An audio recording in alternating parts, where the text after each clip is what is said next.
El Perú borbónico 1750 a 1824. Traducción de Javier Flores. Capítulo 1. El virreinato del Perú hasta mediados del siglo XVIII. Según los historiadores conservadores que escribieron en diversos lugares de la América hispana durante el turbulento periodo que siguió a la independencia, la última etapa del periodo borbónico fue una edad dorada de prosperidad, orden, estabilidad social y respeto por la Iglesia.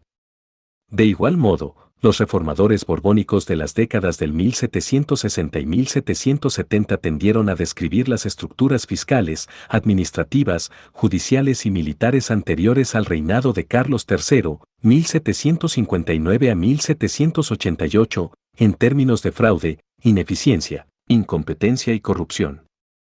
En general, los investigadores del siglo XX han seguido esta línea argumentativa poco crítica o, tal vez, hipercrítica. De hecho, han tendido a consolidarla al subrayar las continuidades, y no los contrastes, entre el periodo Habsburgo de la segunda mitad del siglo XVII y el borbónico de la primera mitad del XVIII.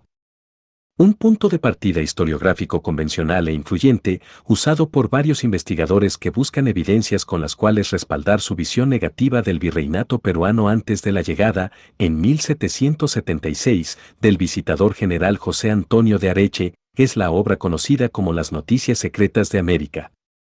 Este informe sobre la corrupción política y los malos manejos administrativos en el Perú, completado en 1749, fue escrito para el Marqués de Ensenada por los jóvenes oficiales navales Jorge Juan y Antonio de Ulloa. Hasta cierto punto podría argumentarse que el eje geográfico de los 10 años, 1735 a 1744, que Juan y Ulloa pasaron en las Indias, el Reino de Quito, era una zona periférica del virreinato peruano y que, en sentido estricto, ya no formaba parte de él desde 1739, cuando se lo incorporó al recientemente establecido virreinato de Nueva Granada. Sin embargo, debemos tener en cuenta que ambos oficiales pasaron un tiempo considerable en el virreinato peruano entre 1740 y 1743 y nuevamente en 1744, antes de regresar a Europa en octubre de dicho año. Es más, en tanto que asesores de asuntos militares y navales de José Antonio de Mendoza, Marqués de Villagarcía, virrey del Perú entre 1736 y 1745, con quien viajaron de Cádiz a Cartagena en 1735, Juan y Ulloa tuvieron la oportunidad de familiarizarse con el gobierno colonial al más alto nivel. La pregunta de si esta experiencia hizo de ellos testigos confiables y de primera mano de la corrupción y el desgobierno en el Perú a comienzos del periodo borbónico es actualmente el tema de un debate historiográfico. Una sugerencia persuasiva es que esta situación tuvo el efecto sutilmente distinto de distorsionar su análisis al ponerlos en contacto con los discursos de la Reforma y la Renovación, en boga en Lima y Madrid en la década de 1740, induciéndolos a apropiarse y suscribirse a las demandas de los proyectistas, entre ellos, Jerónimo de Ustaris, José de Campillo y Cosío, y Bernardo Guard, acerca de una modernización administrativa y económica de los territorios americanos de España. Esta tesis, por cierto, no necesariamente invalida la exactitud, y mucho menos la influencia, de la condena que Juan y Ulloa hicieron del fraude y la ineficiencia que caracterizaban la cultura política colonial. Por lo tanto, sigue siendo válido que quienes estudian el gobierno colonial antes del reinado de Carlos III se apoyen en Juan y Ulloa, como testigos confiables tanto de la explotación de la población nativa a manos de los funcionarios y el clero locales, como de la penetrante corrupción en los diversos niveles de la burocracia colonial. Sin embargo, es igualmente legítimo que el historiador especule si Ulloa en particular, el principal autor de las Noticias Secretas, buscó producir una obra realmente objetiva o un informe negativo que él anticipaba sería bien recibido por Ensenada, como sucedió 30 años más tarde cuando el visitador general Areche logró encontrar abundantes pruebas de corrupción e incompetencia en Lima, que él sabía complacerían a José de Gálvez, el virulentamente anticriollo ministro de las Indias. El retorno de Ulloa a Madrid y el patrocinio que recibiera de Ensenada, quien dominó la política doméstica española entre 1743 y 1754, coincidió casi exactamente con el inicio del reinado de Fernando VI, 1746 a 1759, un periodo descrito por un investigador autorizado como una época de transición para España y sus posesiones americanas.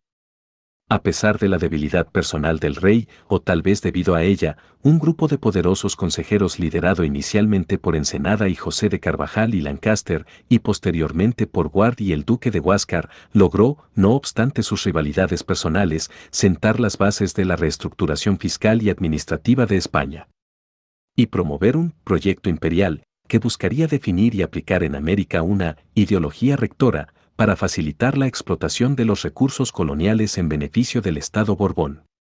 La primacía de Ensenada en Madrid coincidió durante casi una década con el prolongado gobierno en Perú, 1745 a 1761, de José Antonio Manso de Velasco, conde de Superunda.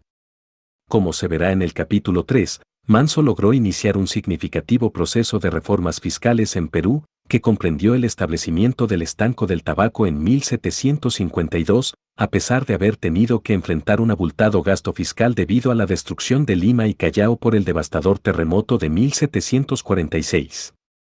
Este virrey tuvo también éxito al imponer, aunque por razones fiscales más que humanitarias, algunas reglamentaciones a las actividades comerciales que los corregidores realizaban en las comunidades nativas del virreinato. Además, y como correspondía a un experimentado soldado profesional, había sido capitán general de Chile durante 7 años, Manso estaba preparado para enfrentar las manifestaciones esporádicas, aunque al parecer cada vez más frecuentes, de descontento popular que perturbaban la sociedad rural como, por ejemplo, la ya mencionada revuelta de Huarochirí. A pesar de ello, al igual que Mendoza, su predecesor, Manso se vio obligado a contener, y no sofocar, la prolongada rebelión indígena dirigida por Juan Santos Atahualpa en las márgenes orientales de la remota región de Jauja entre 1742 y 1752. En cierto sentido se puede interpretar la decisión de transferir a Manso de Santiago a Lima, tomada en 1744, como el inicio de una política borbónica de disponer que el virrey del Perú y de los demás virreinatos fuera una persona con experiencia naval o militar, en vez de los juristas, cortesanos y hombres de iglesia que habían dominado ese cargo anteriormente. A pesar de que todos sus sucesores, incluido José de la Serna, el último virrey del Perú, se adaptaron a estas características, esta tesis no es del todo exacta pues la nueva tendencia se había iniciado 2 décadas antes, con el nombramiento de José de Armendáriz y Perurera, marqués de Castelfuerte, quien gobernó el Perú entre 1724 y 1736. Sin embargo, el gobierno prolongado pero relativamente ineficaz de Mendoza, un auténtico representante de las familias entrelazadas de los grandes que monopolizaron los cargos más importantes de América durante el siglo XVII, en el lapso que medió entre Castelfuerte y Manso, 1736 a 1745, fue un reflejo de la inconsistencia de Felipe V y sus ministros a la hora de nombrar a las autoridades coloniales. Es más, el gobierno de Mendoza coincidió no solo con la decisión de la corona, tomada en 1738 y llevada a cabo al siguiente año, de fundar el virreinato de Nueva Granada, retirando, por tanto, los reinos de Quito, Panamá y Nueva Granada de la jurisdicción del virrey limeño, sino también con el estallido de la Guerra de la Oreja de Jenkins y las subsiguientes incursiones en el Pacífico de fuerzas navales inglesas bajo el mando de George Anson. Una de las consecuencias de las renovadas hostilidades anglo-hispanas fue, precisamente, el llamado de Juan y Ulloa a Lima, para que asesoraran al virrey con las medidas defensivas necesarias para proteger al virreinato de esas incursiones, una decisión que ejemplifica la vulnerabilidad de la Real Hacienda y la economía peruanas ante los conflictos internacionales, sobre los cuales tanto los gobernantes como los gobernados del virreinato tenían poco control.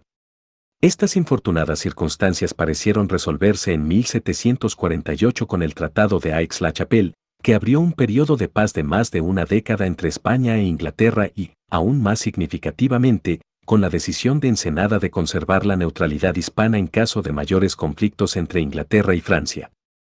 Sin embargo, como luego veremos, la incapacidad de Carlos III para rechazar en 1762 la decisión de sus consejeros de entrar a la Guerra de los 7 años, que se libraba desde 1756, del lado francés, tuvo como consecuencia, en primer lugar, la humillación militar y naval de España frente a los ingleses y, En segundo lugar, el que se renovasen las estructuras defensivas del Perú durante el gobierno de Manuel de Amat, 1761 a 1776.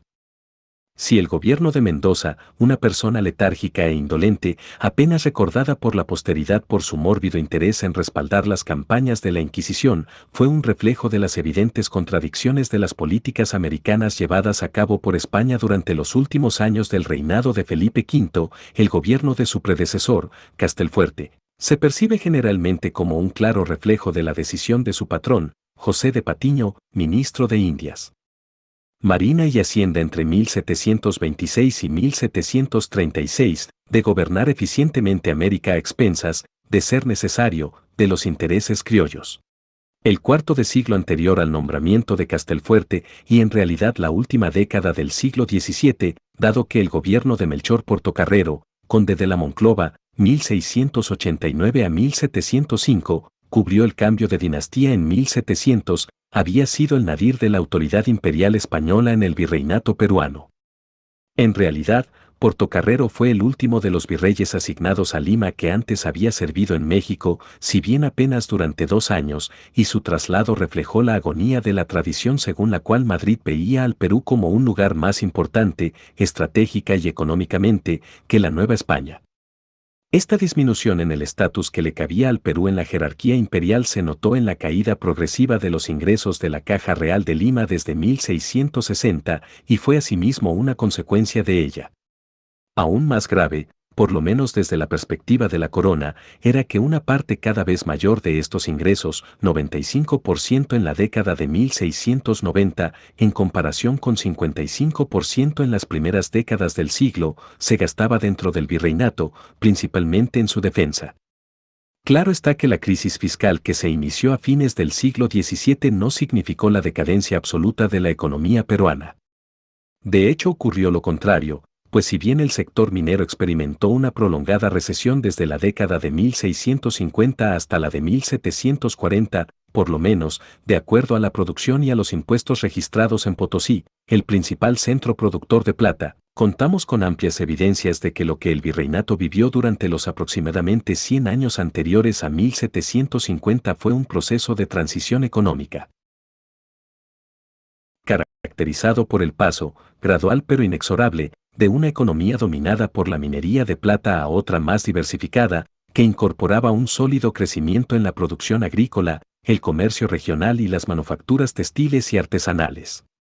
La continua crisis financiera de la corona, que vio caer los ingresos de la Caja de Lima de 16.9 millones de pesos entre 1701 y 1710 a 9 millones entre 1711 y 1720, ciertamente reflejaba la caída gradual de la producción minera y el estancamiento del comercio transatlántico oficial.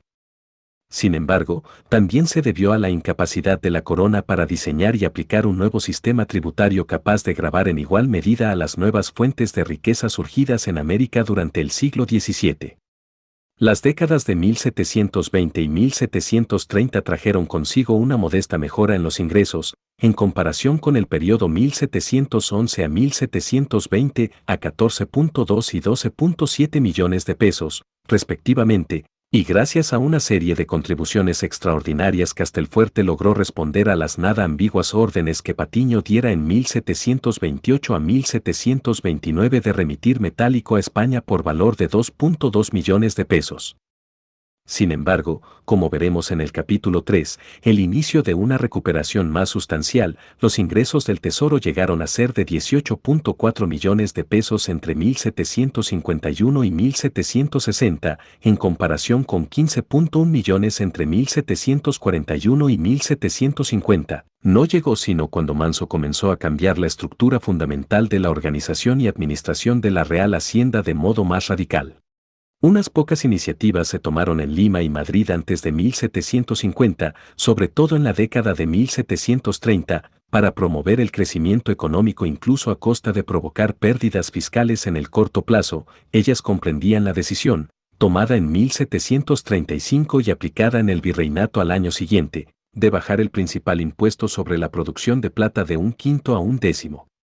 Junto con los exitosos intentos de mejorar la provisión de mercurio de Huancavelica a Potosí, iniciados por Castelfuerte, esta medida estimuló inmediatamente el renacimiento del output de plata.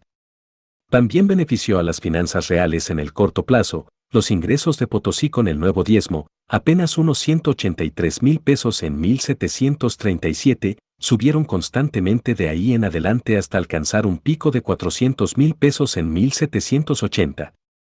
Asimismo, un censo general de la población no hispana del virreinato, emprendido por Castelfuerte inmediatamente después de la epidemia de 1718 a 1723, que devastó a la población indígena de la sierra, complicando tanto el cobro del tributo como el funcionamiento de la mita, incrementó el valor del tributo recaudado en 60% a 680,000 pesos al año. Si bien el arribo del anciano virrey Mendoza al Perú, en 1736, no logró revertir los cambios estructurales implementados por su predecesor, sí diluyó de inmediato las iniciativas de reforma en favor de un retorno al letargo que caracterizó a la administración virreinal durante el primer cuarto del siglo XVIII. Es cierto que Mendoza consiguió casi 2 millones de pesos para el Tesoro al gravar el comercio interno con el nuevo impuesto, en principio para cubrir el incremento en los gastos de defensa provocado por el estallido de la Guerra de la Oreja de Jenkins en 1739, pero Manso, su sucesor, lo abolió en 1752 por la sostenida resistencia popular en Lima y otros centros urbanos. La Guerra de la Oreja de Jenkins, precipitada en parte por el resentimiento inglés ante los celosos intentos de España de impedir el contrabando en el Caribe, de ahí que se le cortara la oreja al infortunado Jenkins, se libró casi íntegramente en los mares del Caribe. Con el nombramiento de Sebastián de Eslava como primer virrey de Nueva Granada, la defensa de las costas caribeñas dejó de ser responsabilidad directa del virreinato del Perú a partir de 1739. No obstante lo cual en 1740 se le ordenó a Mendoza que enviara 300,000 pesos como subsidio para los preparativos defensivos de Cartagena, en donde los ingleses comandados por Edward Vernon fueron rechazados en 1741. Mendoza también tuvo sus propios problemas con el saqueo e incendio del puerto norteño de Paita en 1741 a manos de Anzón, a pesar de las elaboradas y costosas precauciones defensivas que se habían tomado. Cuando Anzón se retiró de las costas peruanas a comienzos de 1742 rumbo a Panamá, los ataques directos de los ingleses al Perú no volvieron a repetirse. No obstante, en diciembre de 1742 un escuadrón, que incluía naves comandadas por Juan y Ulloa, fue despachado del Callao a Chile para prevenir cualquier otro ataque. Entretanto, el recuerdo de las incursiones hostiles en el Pacífico por parte de navíos y corsarios ingleses, holandeses y, hasta 1698, franceses, era lo suficientemente fuerte en el Perú como para impulsar costosos preparativos defensivos, armar a la milicia, reparar las fortificaciones, fabricar armas y reforzar los escuadrones navales. Cada vez que España entraba en guerra con Inglaterra, lo que sucedería en 1762, 1779, 1796 y 1804, muchas veces por largos periodos. Para la economía y la hacienda peruanas, un problema aún más insidioso en tiempo de guerra que los grandes gastos y el temor, en algunos casos real, a un ataque extranjero, era la perturbación del comercio y por lo tanto, también de la minería y otros sectores productivos, debido a la incapacidad o la renuencia de los comerciantes para zarpar sin protección naval. Dado el calamitoso estado de la Marina española a finales del siglo XVII, esto significaba que la única forma de conservar por lo menos cierto intercambio comercial entre el Perú y Europa durante la devastadora Guerra de la Sucesión Española, 1700 a 1713, era que Felipe V, el nuevo rey, abriera el hasta entonces exclusivo sistema comercial imperial del mundo hispano a los navíos mercantes de su Francia natal. Los buques franceses ya habían aparecido en el Pacífico en 1700 como contrabandistas. Por ejemplo, la Compagnie Royale de la Mer Pacifique, constituida en 1698 luego de la firma del Tratado de Ryswick entre España y Francia, despachó en ese mismo año una expedición que partió de La Rochelle bajo el mando de Jacques Wynne de Beauchesne. Este logró vender algunas telas en Callao, pisco ello a pesar de la ambigua recepción que le dieron los funcionarios peruanos, y regresó sano y salvo a su puerto de origen en agosto de 1701. Al siguiente año, en 1702, Felipe V tomó la portentosa decisión de transferir el codiciado asiento de negros a la Compañía Francesa de Guinea, hasta entonces en manos de navieros portugueses. Esta decisión otorgó al nuevo aliado de España el derecho exclusivo de proveer a la América hispana con esclavos negros procedentes del África. Aunque este acuerdo se justificaba, e incluso era necesario por la eterna incapacidad española para satisfacer la demanda americana de esclavos con sus propios recursos, España no tenía ninguna posesión en aquellas regiones del África en donde los comerciantes europeos conseguían los esclavos. Y por la posibilidad de que el suministro proveniente de mercaderes portugueses e ingleses desapareciese en caso de hostilidades en América, en esencia constituyó una rendición ante la persistente presión francesa en pos de concesiones comerciales. Esta medida dio un acceso indirecto al mercado peruano a través de Buenos Aires, Portobelo y Cartagena a los comerciantes franceses, primero, e ingleses desde 1713, cuando el Tratado de Utrecht transfirió el asiento a la Compañía Inglesa de la Mar del Sur. En estos puertos, la presencia legítima de navíos que transportaban esclavos escondía el difundido contrabando bajo un manto de legalidad. El otorgamiento del asiento a los franceses en 1702, a cambio de la prometida protección naval de Francia para el comercio transatlántico, aceleró el estallido, en dicho año, de las hostilidades formales entre Inglaterra y las aliadas Francia y España. Esto a su vez llevó al nombramiento, en 1704, de asesores franceses a un comité de plenos poderes establecido por Felipe V en Madrid, para examinar el problema del futuro de la carrera de las Indias. Su principal decisión fue permitir que los navíos franceses viajaran directamente al Océano Pacífico a través del Cabo de Hornos, para comerciar con Chile y Perú. Incluso antes de esta legitimización formal, los navíos franceses comerciaban en los puertos del Pacífico con relativa impunidad, en un principio ilícitamente pero luego con cierto respaldo oficial tanto de Madrid como de Lima, en especial cuando, como en el caso peruano, los intrusos insistían en que su objetivo final era llegar a China surcando el Océano Pacífico u ofrecían ayudar a las fuerzas navales que perseguían a los corsarios ingleses. Si bien algunas de las primeras expediciones de la Rochelle tuvieron pérdidas, la mayor parte de los 168 navíos que navegó por el Pacífico entre 1698 y 1726, año, este último, en que Castelfuerte decidió hacer cumplir las medidas draconianas de un Felipe V más resuelto a cortar el tráfico, regresó con considerables ganancias. En 1705, por ejemplo, la Compañía de las Indias Orientales calculaba que un típico cargamento llevado al Perú rendiría una ganancia de 300%. La pasividad con la cual los sucesivos virreyes del Perú anteriores a Castelfuerte permitieron, y, en un caso al menos, esbozado más adelante, estimularon abiertamente a los franceses burlar los reglamentos que buscaban imponer restricciones a sus actividades comerciales, refleja en parte la estructura extremadamente inestable de la autoridad virreinal en Lima durante el primer cuarto del siglo XVIII. El anciano e ineficaz Portocarrero falleció en septiembre de 1705, habiendo tomado pocas iniciativas durante casi 10 años, luego de recibir en 1695 la confirmación de Madrid de que se le permitía retirarse. Había quedado como un pato cojo, solo porque una serie de accidentes y enfermedades impidió que varios de sus sucesores nombrados llegaran a Lima. Su deceso no rompió en absoluto el ambiente general de indecisión de la capital virreinal, pues la autoridad interina revirtió al presidente de la audiencia en tanto se esperaba el arribo, a mediados de 1707, de un reemplazante definitivo, Manuel Oms de Santa Pau, marqués de Castel dos Ríos. La causa principal de la fama del nuevo virrey era que, al llegar a Versalles la noticia del ascenso al trono español de Felipe V siendo el embajador español en Francia, le dijo a Luis XIV, el 11 de noviembre de 1700, las famosas palabras a veces atribuidas al propio Rey Sol, il n'existe plus de Pyrénées. Castel dos Ríos tenía un interés bastante cercano pero extremadamente venal por la cuestión comercial. Por lo general se considera que él fue personalmente responsable por el fracaso de la Feria de Portobelo de 1708.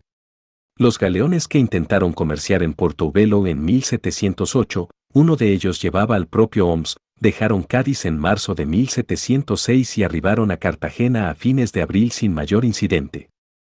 Sin embargo, no pudieron seguir a Portobelo pues debieron esperar a que el nuevo virrey viajase pausadamente a Lima y luego se pasase la segunda mitad de 1707 instalándose en el cargo, en lugar de completar los preparativos para despachar la flota peruana del Callao a Panamá, con el fin de que sus comerciantes se encontraran con los españoles en Portobelo. Entretanto, Oms permitía que los navíos franceses vendieran sus cargamentos en el puerto de Pisco a una compañía en la cual tenía interés personal, principalmente en la persona de Ramón de Tamarit, su sobrino, quien comandaba su guardia personal. El resultado fue que cuando la feria de Portobelo se realizó, en mayo de 1708, la primera en llevarse a cabo desde 1696 y la única durante la Guerra de la Sucesión Española, tuvo un bajo volumen de actividad, agravado por la confusión administrativa y el fraude fiscal. Lo que siguió fue peor. Al cesar las transacciones, casi todos los navíos que partieron hacia Cartagena fueron hundidos o capturados allí en junio de 1708 por un escuadrón naval inglés, comandado por el almirante Charles Bague. Los comerciantes peruanos también fueron atacados por los piratas ingleses mientras cruzaban el istmo, y nuevamente en alta mar por Guts Rogers y William Dampier. Sin embargo, su mayor problema fue que cuando eventualmente llegaron a Lima con los restos de su mercadería, se encontraron con que el mercado local estaba saturado con mercaderías francesas ilegales, importadas con la complicidad de Oms y sus secuaces, que eran vendidas a precios bastante menores de las que ellos habían adquirido legalmente en Portobelo. El problema se había vuelto especialmente peliagudo desde mayo de 1708, esto es, cuando los comerciantes peruanos iniciaron su larga y peligrosa travesía de regreso desde Portobelo, con la entrada al Callao de un buque de guerra francés, bajo cuya protección se permitió que varios de los navíos mercantes de dicha nacionalidad vendieran sus mercaderías. Según un autor, cuando los navíos franceses llegaron a Puerto Luis en mayo de 1709, llevaban consigo casi 30 millones de pesos, principalmente en barras de oro y plata. Aún aceptando una posible confusión en la conversión de pesos a piastras, otras fuentes usan esta última denominación cuando citan los 30 millones. La penetración de las mercaderías francesas en el mercado peruano durante la Guerra de la Sucesión Española fue de tal magnitud, que aquellos comerciantes que se mantuvieron al margen de la misma corrían el peligro de arruinarse. Y las muy apremiadas tesorerías virreinal y metropolitana se vieron privadas de la renta de aduanas que se habría obtenido con un comercio legal. El círculo vicioso de la incompetencia económico-comercial y administrativa persistió cuando Diego Ladrón de Guevara, obispo de Quito y virrey interino del Perú, Oms había fallecido en 1710, permitió que un gran número de navíos mercantes franceses entrara al Callao en 1712, con el pretexto de ayudar a defender el puerto de un esperado ataque inglés, provocando una vez más una avalancha de mercaderías de contrabando precisamente en el momento en que otro convoy de galeones más pequeño, de apenas 4 buques, se preparaba para viajar de Cádiz a Cartagena-Portobelo. La pequeña feria efectuada en Portobelo, que se prolongó desde el 3 de diciembre de 1713 hasta el 21 de abril de 1714, mientras se esperaba que arribara el tesoro desde el Callao, fue una pesadilla comercial y administrativa y, después de otras demoras más en La Habana, los navíos fueron hundidos por un huracán en 1715, en el Canal de las Bahamas, durante el viaje de regreso. En 1715, si no antes, era ya evidente que la popularidad cada vez mayor del comercio europeo directo con el Pacífico, ya fuera legal, español o francés, sujeto a ciertas restricciones, o de contrabando, inglés y holandés, hacía que fuera redundante el intercambio tradicional de productos peruanos por manufacturas europeas vía Portobelo y Panamá. Sin embargo, ninguna iniciativa en pos de una reforma radical vino de Lima, en donde el indeciso gobierno virreinal persistió durante los gobiernos de Carmine Nicolás Caracciolo, príncipe de Santo Buono, en 1716 a 1720, y Diego Morcillo Rubio de Auñón, arzobispo de Charcas, en 1720 a 1724. No obstante ser consciente de que era necesario realizar una reforma fundamental, Madrid también era renuente a enfrentarse con los intereses creados de los comerciantes de Cádiz, quienes sostenían con optimismo que el advenimiento de la paz en 1713 permitiría que el sistema de galeones se recuperara y, por supuesto, el de las flotas que comerciaban con la Nueva España a través de Veracruz. De este modo, una pequeña feria comercial fue realizada en Cartagena en 1716, por 4 buques mercantes que habían escoltado al virrey Caracciolo desde Cádiz, aunque la presencia del navío anual inglés, el Tratado de Utrecht, también concedía a la Compañía de la Mar del Sur el derecho a enviar un navío de 500 toneladas a cada feria comercial. Durante 30 años, hizo que ésta concitara poco la atención. Aún más serio era que el llamado Proyecto Regio, preparado por Patiño en 1720, al finalizar los 2 años de hostilidades formales entre Inglaterra y España, se limitaba a simplificar los impuestos gravados sobre el comercio colonial y a comprometerse a asegurar el despacho regular de las flotas sobre una base bien organizada. Los resultados iniciales parecieron ser prometedores, pues unos galeones relativamente grandes, 13 naves con 2.000 toneladas de carga, partieron de Cádiz hacia Cartagena en junio de 1721, apenas 8 meses después de lo esperado, con la intención de celebrar la primera feria de Portobelo en regla desde 1708. Sin embargo, los hechos ocurridos luego de su arribo al Caribe mostraron que a pesar del virtual colapso de los vínculos formales con Cádiz durante la década anterior, el virreinato peruano había permanecido relativamente bien provisto de bienes europeos gracias a una combinación de naves mercantes francesas, a las que los funcionarios locales le seguían permitiendo deshacerse de sus cargamentos en los puertos peruanos en 1720, no obstante la prohibición de hacerlo. Ocasionales navíos de registro españoles y naves de asiento inglesas que suministraban bienes de contrabando principalmente a través de Buenos Aires.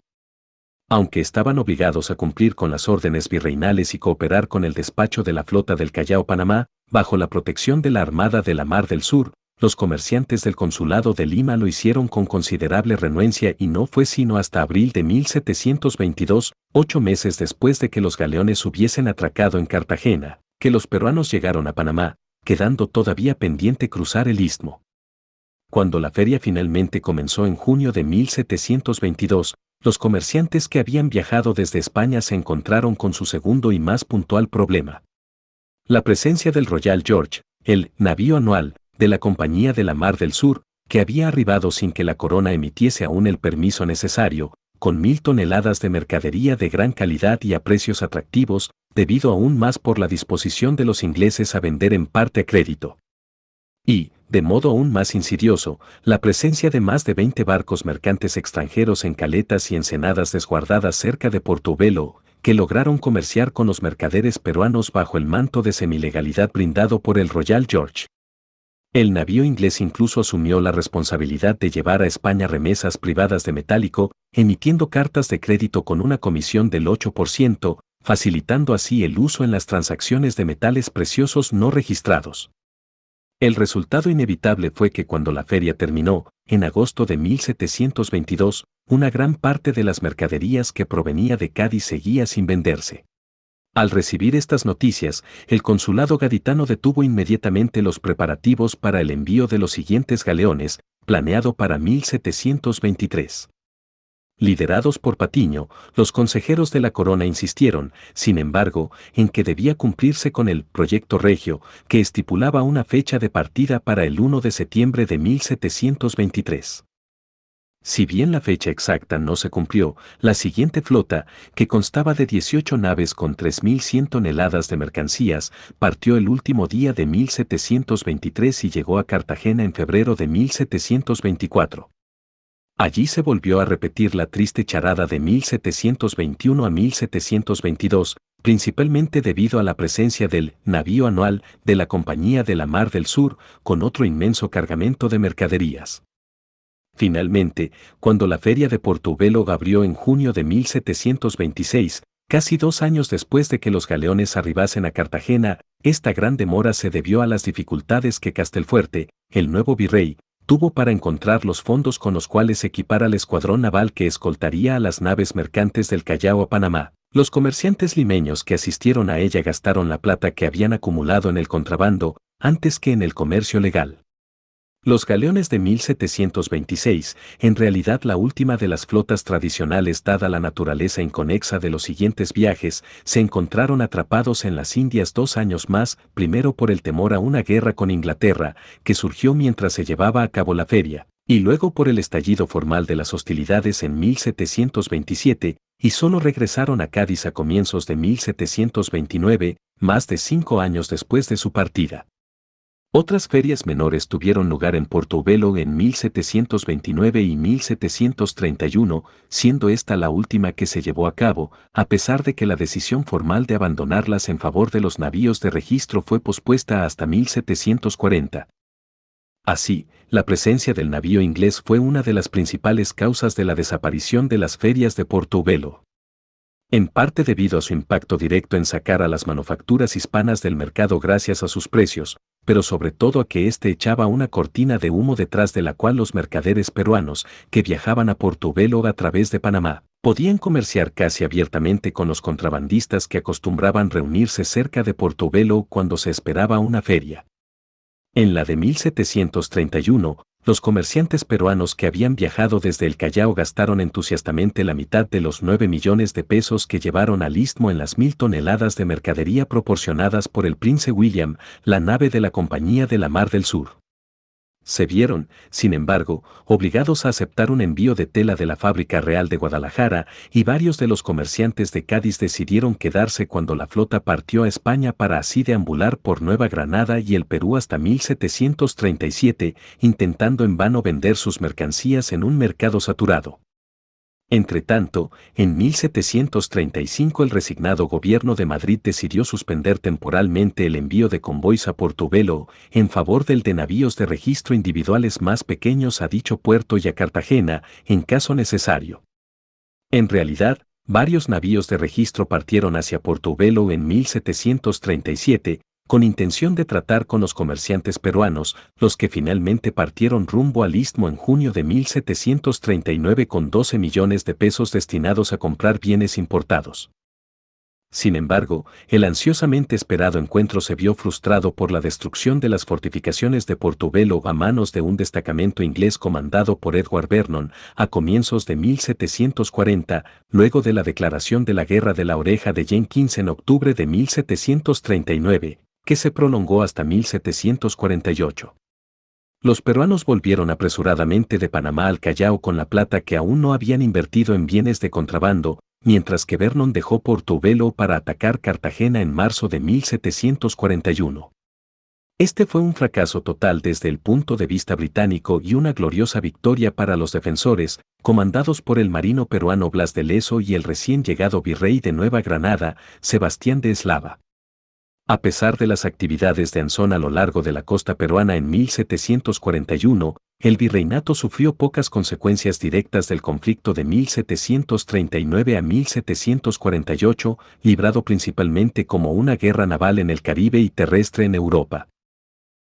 Es más, el Tratado de Aix-la-Chapelle de 1748, que le dio fin a este conflicto, inició una década de cooperación en el frente internacional entre España, de un lado, e Inglaterra y Portugal del otro, con la cual se benefició el Perú, al igual que otros lugares de la América hispana.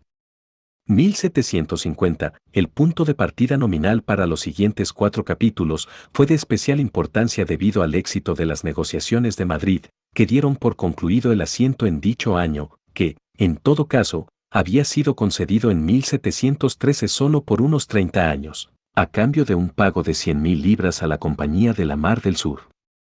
Como ya vimos, la firma en ese mismo año del Tratado de Madrid con Portugal, un proceso facilitado por el hecho de que Fernando VI, 1746 a 1759, estaba casado con María Bárbara de Braganza, una princesa portuguesa, intentó definir por vez primera las fronteras entre los territorios portugueses e hispanos en el Río de la Plata. A España se le devolvió el puesto de avanzada de Sacramento, que estaba dominado por el contrabando, pero al Brasil se le concedió 7 misiones españolas al norte del límite recién establecido, así como vastas regiones de la Amazonia. Un rasgo especialmente interesante, aunque idealista del tratado, fue su intento de negar la lógica y la realidad de las relaciones internacionales vigentes en el siglo XVIII, invocando la doctrina de las 2 esferas, según la cual se mantendría la paz en América del Sur incluso en el caso de una guerra europea entre España y Portugal. De hecho, ocurrió lo opuesto, cuando ambos países tomaron partidos distintos en 1762, en la Guerra de los 7 Años, 1756 a 1763, las fuerzas españolas no solo capturaron Sacramento, que le sería devuelta a Portugal con el Tratado de París en 1763, sino también la provincia brasileña de Río Grande do Sul, en donde permanecieron hasta el Tratado de San Ildefonso en 1777, que impuso un arreglo territorial que habría de perdurar hasta la independencia. Las disputas territoriales ocurridas en el Río de la Plata entre 1750 y 1776 reflejaban el hecho de que el virreinato peruano seguía siendo demasiado grande, incluso después de la separación de Nueva Granada en 1739, como para que las autoridades limeñas pudieran ejercer un control efectivo sobre sus rincones más remotos. Lo mismo podía decirse con respecto a otros conflictos que no involucraban a otras potencias. Por ejemplo, la guerra en la frontera araucana, al sur de Chile, mermaba permanentemente los magros recursos del tesoro. Los viajeros que iban por tierra de Buenos Aires al Perú se encontraban muchas veces en peligro de ser atacados por los indios del Tucumán, y la rebelión de Juan Santos Atahualpa de 1742 a 1752 detuvo los intentos de extender la colonización y la evangelización hacia la selva central del Perú. Es más, si hemos de creer a Juan y Ulloa, y en Madrid había demasiados oídos influyentes dispuestos a prestarles atención, el nivel de la administración provincial en las provincias civilizadas, lejos de la frontera, era abismal. Principalmente debido a que sus corregidores estaban involucrados tanto en la administración de justicia como en actividades comerciales con las comunidades de indios a través del repartimiento, una combinación corrupta que impedía cualquier solución legal a los abusos y fomentaba la violencia y la rebeldía. En otros aspectos, el virreinato peruano ofrecía perspectivas más halagüeñas en 1750, tanto para sus gobernantes como para los gobernados. Si bien el puerto del Callao y la ciudad de Lima seguían parcialmente en ruinas debido al devastador terremoto de 1746, la paciente supervisión de su reconstrucción por parte del virrey Manso y su juiciosa decisión de aligerar la carga de los impuestos parecían estarse ganando el respaldo del público. Aunque no fue completada hasta el gobierno de Amat, la destrucción de la vieja fortaleza y murallas del Callao, cuyo mantenimiento había mermado constantemente los recursos del tesoro, fue un infortunio a medias pues dio la oportunidad para construir la impresionante fortaleza del Real Felipe. En los niveles más altos del gobierno, los virreyes que sucedieron a Manso seguirían siendo acusados de cuando en cuando de corrupción y de una excesiva deferencia para con los poderosos intereses criollos. De Manuel de Amat, 1761 a 1776, por ejemplo, que fue su sucesor inmediato, se solía decir que había vendido nombramientos a los corregimientos, aunque fue absuelto de esta acusación por su juez de residencia. Sin embargo, generalmente el Perú tuvo la fortuna de contar con virreyes competentes durante la segunda mitad del siglo, con la posible excepción de Manuel de Guirior, 1776 a 1780. La insistencia de Juan y Ulloa en que incluso los virreyes más recelosos se veían frustrados por la corrupción de las poderosas familias criollas que dominaban el consulado y la audiencia, por ejemplo, ellos alegaban que los oidores conspiraban para impedir la venta de las mercancías llevadas a Lima en 1743 por los navíos de registro, mientras que sus amigos y parientes comerciantes se deshacían de sus stocks anteriores. Ha sido corroborada por las modernas investigaciones sobre la composición de este último cuerpo. En 1750, una vieja política de venta de cargos, en conjunción con el deseo de la élite limeña de consolidar su éxito comercial con un cargo importante, había hecho que la audiencia de Lima estuviera dominada por funcionarios limeños. Aquel año, no menos de 13 de sus 18 miembros eran hijos de la tierra, en comparación con 2 criollos de otras regiones y apenas 2 peninsulares. Aunque en 1750 Ensenada y otros ministros en Madrid eran conscientes, gracias, en parte, a las revelaciones de Juan y Ulloa y al programa reformista articulado por José de Campillo en 1743 con su nuevo sistema de gobierno para la América, de que era necesario revertir este desequilibrio, los hijos de la tierra seguirían siendo la mayoría en Lima hasta 1780. En el frente económico, las perspectivas eran algo ambiguas hacia 1750. La producción minera, que había caído desde un estimado de 6.4 millones de pesos anuales en 1650 a apenas 4 millones en 1700, ya había comenzado a recuperarse en la década de 1730. Durante todo el siglo XVIII, la producción registrada en el Perú y el Alto Perú alcanzó un máximo de 10 millones de pesos, un incremento de 250% con respecto a 1700. Sin embargo, en términos relativos. El incremento de 600% que hubo en la producción de la Nueva España durante este mismo periodo relegó al Perú a una posición claramente secundaria. El sector agrícola se encontraba obstaculizado por una demanda externa relativamente baja para todos los productos, salvo por los más especializados que no podían obtenerse en ninguna otra parte de la América hispana, como la cascarilla y la lana de vicuña. Y la producción tradicional de azúcar y cereales en el norte destinada a los mercados urbanos de Lima y otras ciudades, que había sido malamente golpeada por un gran terremoto en 1687, se encontraba ahora amenazada por las crecientes importaciones de trigo chileno a Lima, así como por el flujo de azúcar brasileña a Chile y el Río de la Plata a través de Buenos Aires. El comercio con España, legalmente, claro está, el único tráfico transatlántico permitido luego de que, al finalizar la Guerra de la Oreja de Jenkins, el gobierno de Madrid cancelara las nuevas licencias otorgadas a los navíos franceses tras la firma del Segundo Pacto Familiar Borbón en 1743, parece haberse encontrado en vísperas de un crecimiento modesto en 1750. Después de 1748 la corona se mantuvo firme ante la creciente presión de los consulados de Cádiz y Lima pidiendo la restauración de las ferias en el Istmo, y hay ciertas evidencias de que la comunidad mercantil gaditana mostró una iniciativa considerable al comprar naves construidas en el extranjero para enviarlas al Pacífico como navíos de registro, además de usar buques de guerra para llevar la plata de regreso a España. Las cifras detalladas del valor de los intercambios entre España y el Perú, y, en realidad, también con otras partes de América, son turbias antes de 1778, principalmente debido a que las fuentes disponibles tienden a presentar los pormenores de los cargamentos en términos de tonelaje y cantidad, antes que en valores. Sin embargo, es posible determinar que el índice del tonelaje del comercio total hispanoamericano subió de una cifra base de 100 a comienzos de siglo, a 160 en el periodo 1710 a 1747, entre 1748 y 1778, en cambio, este índice habría de subir a 300, un resultado que hizo decir a la principal autoridad española sobre el tema que la tendencia de crecimiento progresivo y continuo, aunque comparativamente más lenta en la primera etapa, es la característica del siglo XVIII. A la misma conclusión llegó un reciente estudio sobre el Consulado de Lima, que contrasta el desconcierto y falta de equipamiento de los navieros para la navegación a Perú entre 1740 y 1750, con las tendencias posteriores, cuando, con la paz el tráfico aumenta progresivamente hasta alcanzar su apogeo en 1760 a 1770. En términos generales, esta conclusión sobre las tendencias del comercio durante el siglo XVIII, una modesta mejora luego de la Guerra de la Sucesión Española, sobre todo a finales de la década de 1720 y comienzos de la del 30, y el advenimiento de rápidos cambios después de 1750, es tal vez aplicable al virreinato peruano durante el periodo borbónico.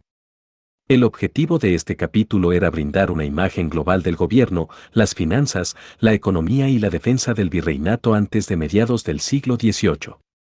Una conclusión obvia es que el advenimiento de la nueva dinastía, en 1700, repercutió poco en el virreinato hasta el gobierno de Castelfuerte. Es más, el gobierno subsiguiente de Mendoza reflejó el desgano que había en Madrid y Lima antes de mediados de siglo, para llevar a cabo cualquier cambio estructural. Los siguientes 4 capítulos se concentrarán en el periodo 1750 a 1810, que es cuando se manifestó una mayor urgencia de cambios en las distintas actividades del virreinato por motivos tanto internos como externos, y que alcanzó su clímax entre 1776 y 1784.